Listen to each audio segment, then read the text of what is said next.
জান্নাতবাসী করেন এবং ওনার যেনারা বংশের জন্য চলে গিয়েছেন প্রত্যেকেই যাতে এই প্রতিষ্ঠানের উচিরায় যাতে সকলকে জান্নাতবাসী করেন। আমি আপনাদের সকলের সুস্থতা কামনা করি এবং ওনার মাঠের কামনা করে আমি আমার কথা সংক্ষিপ্ত বক্তব্য শেষ করছি। আপনার মাওলানা মোহাম্মদ রফিকুল ইসলাম। আসসালামু আলাইকুম ওয়া রাহমাতুল্লাহি ওয়া বারাকাতুহু। নাহমাদুহু ওয়া নুসাল্লি আলা রাসূলিল কারীম ওয়া আলা আলিহি ওয়া সাহবিহি শিক্ষা প্রতিষ্ঠানগুলির উন্নয়নের জন্য কাজ করেছেন। আমরা ওনার রূহের মাগফিরাত কামনা করছি। আল্লাহ রাব্বুল আলামিন যাতে ওনাকে জান্নাতবাসী করেন এবং ওনার যেনারা বংশের জন্য চলে গিয়েছেন প্রত্যেকেই যাতে এই প্রতিষ্ঠানগুলির উচিরায় যাতে সকলকে জান্নাতবাসী করেন।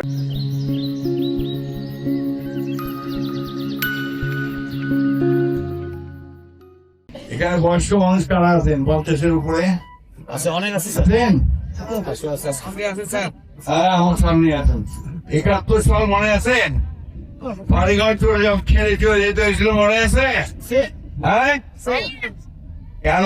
একটা যুদ্ধ হয়েছিল পাকিস্তানের সঙ্গে, আমাদেরকে যুদ্ধ করতে হয়েছিল, আমরা যুদ্ধ করেছিলাম পাকিস্তানের বিরুদ্ধে। আমরা আত্মীয় করছিলাম কোন দেশটা স্বাধীন করতে।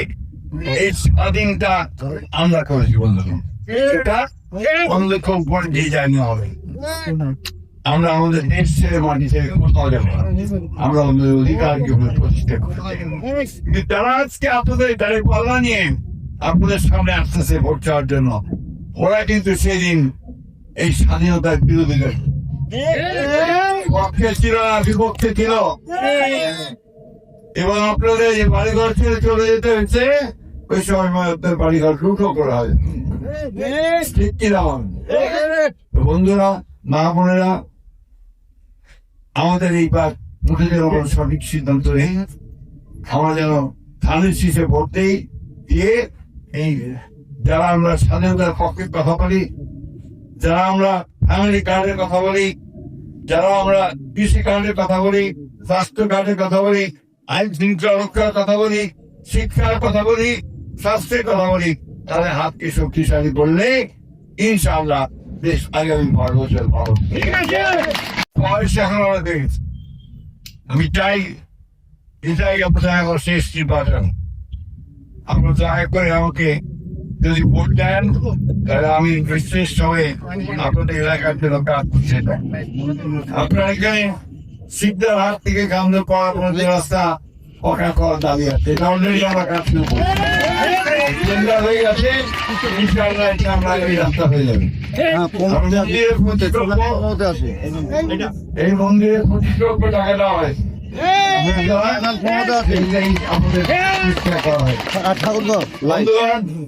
আমরা মন্দির, মসজিদ, স্কুল এইগুলো ছাড়া উন্নত করবো। মা বোনদের কাজের ব্যবস্থা করবো, আমার ছেলেদের কাজের ব্যবস্থা করবো। বলে আপনাদের সকলের সুস্বাস্থ্য কামনা করে